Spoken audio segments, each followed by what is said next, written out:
नमस्कार दोस्तों। प्रश्नावली 3.2 बताइए कि किन्हीं दो संख्याओं का योग सम होता है या विषम।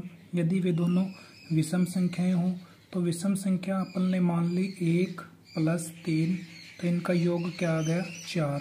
4 क्या है सम संख्या, तो विषम संख्याओं का योग क्या होगा सम संख्या। और सम संख्या अपन ने मान ली एक है 2, दूसरी है 4, तो इनका योग क्या आ गया 6। अगर मान लो मैंने मान ली 2 और दूसरी भी 2 ही मान ली तो क्या आ गया 4। ऐसे इधर विषम संख्या मान लो मैंने 3 मानी, एक दूसरी मैंने मानी 5, दोनों का योग क्या हो गया 8। तो विषम संख्याएं जो 2 होंगी उनका योग भी सम संख्या आएगी और सम संख्याओं का योग भी सम संख्या आएगी। अब अपन चलते हैं क्वेश्चन नंबर 2 पे। कौन सा कथन सत्य है और कौन सा कथन असत्य है। तो पहला है 3 विषम संख्याओं का योग सम होता है।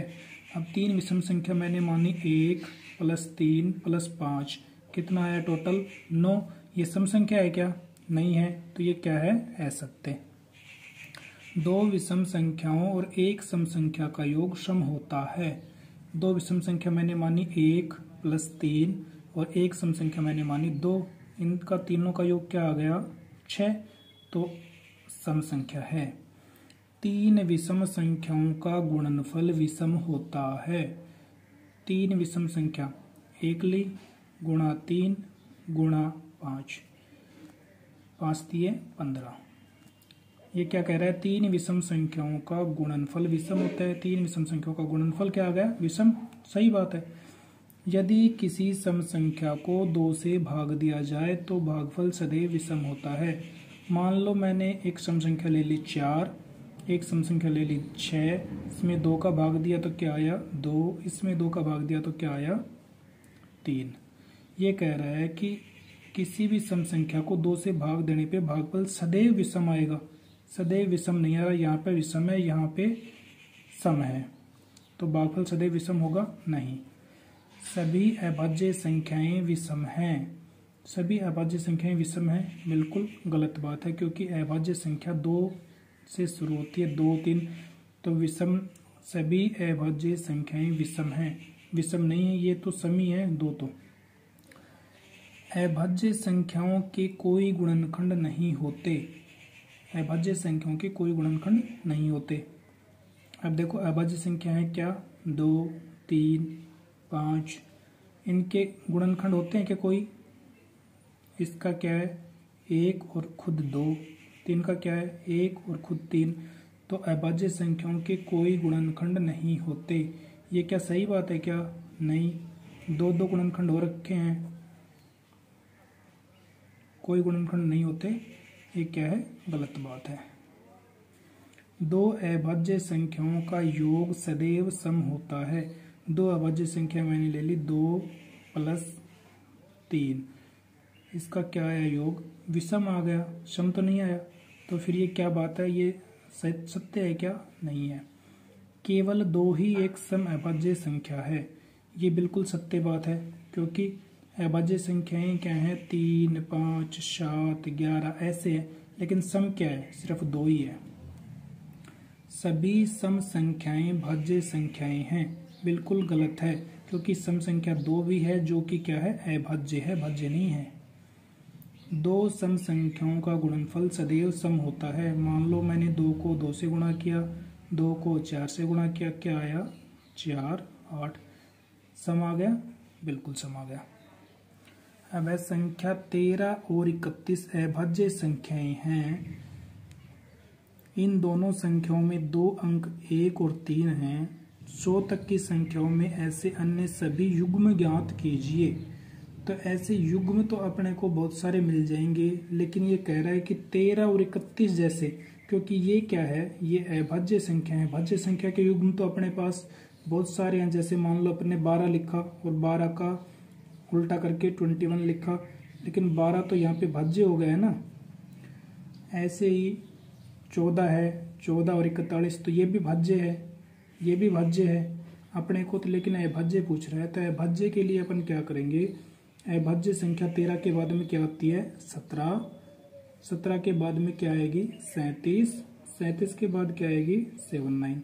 अब इनका देखो 17 का 71 उल्टा, 37 का 73, 79 का 97, ये युग्म है जो क्या है, अभाज्य युग्म है। अब पूछ रहा है 20 से छोटी सभी अभाज्य और भाज्य संख्याएं अलग अलग लिखिए। 20 से छोटी अभाज्य संख्या किससे शुरू होती है, 2 से। 2, 3, 5, 7, 11, 13, 17, 19। अब आप पूछोगे बीच में तो 9 भी आता है, वो क्यों नहीं आया? अरे 9 भाज्य संख्या होगी, उसमें उसके 2 से ज़्यादा गुणनखंड हैं। अब देखो यहाँ पे अपन लिखेंगे 4, 6, 8, 9, 10, 12, 14, 16, 18, 20। ये यहाँ पे 9 किस लिए आ गया? इसके गुणनखंड हैं 1, 3, 9। 2 से ज़्यादा गुणनखंड जिस भी संख्या के हों वो भाज्य संख्या होगी, और 2 गुणनखंड जिस संख्या के हों वो सिर्फ अभाज्य संख्या होगी। जैसे मान लो 2 का किया तो 2 का 1 और खुद संख्या 2। मान लो 19 का किया मैंने गुणनखंड, तो इसमें 1 और 19, सिर्फ खुद का और 1 का 2 ही गुणनखंड होंगे, वो अभाज्य संख्याएं कहलाएंगी। और भाज्य संख्या जिसमें 2 से ज़्यादा गुणनखंड हैं वो भाज्य संख्याएं कहलाएंगी। क्वेश्चन नंबर 5 अपने को कह रहा है 1 और 10 के बीच में सबसे बड़ी अभाज्य संख्या क्या होगी। अब 1 और 10 के बीच में 2, 3, 5, 7, 9 होगी क्या अभाज्य संख्या? नहीं होगी। तो सबसे बड़ी पूछ रहा है, तो सबसे बड़ी कौन सी है? 7। निम्न को 2 विषम अभाज्य संख्याओं के योग के रूप में लिखिए। अब 44 को अपन क्या लिख सकते हैं? 44 को अपन लिख सकते हैं 11 + 33। दोनों क्या हैं? विषम अभाज्य संख्या हैं। 36 को अपन क्या लिख सकते हैं? 3 + 33। ऐसे लिखना है इनको अभाज्य संख्या के रूप में। 7 वाला प्रश्न अपने पास क्या है? अभाज्य संख्याओं के 2 युग्म लिखिए जिनका अंतर क्या है? 5, जिनका अंतर 2 है। तो अभाज्य संख्या एक तो लिख ली अपने 3, एक लिख ली 5। एक युग्म हो गया क्योंकि इनका अंतर क्या है? 2। अपने को ये कह रहा है अंतर 2 होना चाहिए। एक युग्म मैंने लिख लिया 5, एक लिख लिया 7। 5 और 7 के बीच अंतर कितना है? 2। निम्न में कौन सी अभाज्य संख्या है? ये अपने को पूछ रहा है कि इन चारों में से कौन सी अभाज्य संख्या है। अब देखो 26 के गुणनखंड आप करके देखो, 1, 13, 26। तो क्या ये अभाज्य संख्या है क्या? ये तो भाज्य हो गई, एक से ज़्यादा गुणनखंड है, तो ये तो नहीं है। 51 में 3 का भी भाग जाता है, 1 का, 3 का, फिर आगे इसमें और जाके देखोगे आप तो किसका भाग जाएगा? 1 का, 3 का, 17 का, 51 का खुद का, तो इसके भी 2 से ज़्यादा गुणनखंड हो गए, तो ये भी नहीं है अभाज्य संख्या। अब इसमें देखो आप 57 में 1 का भाग जाएगा या फिर खुद का 57 का ही जाएगा। 57 में किसका जाता है? 19 का जाएगा 57 में, और 57 का खुद का जाएगा, तो ये भी अभाज्य संख्या नहीं है। 23 में खुद का और 23 का ही जाएगा, इसलिए क्या है अपने पास? अभाज्य संख्या 23 है। क्वेश्चन नंबर 9 की तरफ चलते हैं। 100 से छोटी 7 क्रमागत भाज्य संख्या जिनके बीच में कोई भी अभाज्य संख्या ना हो। तो ऐसी संख्याएं जिनके बीच में कोई भी अभाज्य संख्या नहीं हो तो वो है 90, 91, 92, 93, 94, 95 और 96। 7 हो गई। 1, 2, 3, 4, 5, 6, 7। निम्न को 3 अभाज्य संख्याओं के योग के रूप में लिखिए। क्वेश्चन नंबर 10 में क्या करेंगे? निम्न को 3 अभाज्य संख्याओं के योग के रूप में लिखिए। तो 21 को अपन क्या लिखेंगे? 21 को लिखेंगे 3 + 5 + 13। तो क्या हो गया? 3 और 5 8, 8 और 13 21। 3 अभाज्य संख्या हो गई, तीनों ही इनका योग के रूप में लिखना था। अब 31 को लिखेंगे 3 + 5 + 23। क्वेश्चन नंबर 11 अपने पास है। 20 से छोटी अभाज्य संख्याओं के 5 युग्म लिखिए जिनका योग 5 से विभाज्य हो। अब मैंने एक युग्म तो लिख दिया 2 + 3। 2 + 3 कितना हो गया 5। ये 5 से विभाज्य है, बिल्कुल है। अब ऐसे ही मैंने लिखा 2 + 13 तो कितना हो गया 15। 15 5 से विभाज्य है, बिल्कुल है। अब यहाँ पे लिखेंगे 3 + 17 तो कितना हो गया 20। 20 5 से विभाज्य है, बिल्कुल है। अब लिखेंगे 7 + 17 तो कितना आ गया 7 + 17 17 20 20 और 4 नहीं, ये तो गड़बड़ हो जाएगा। 7 और 17 नहीं आएगा। आप एक बार इसको चेंज करके देखिए।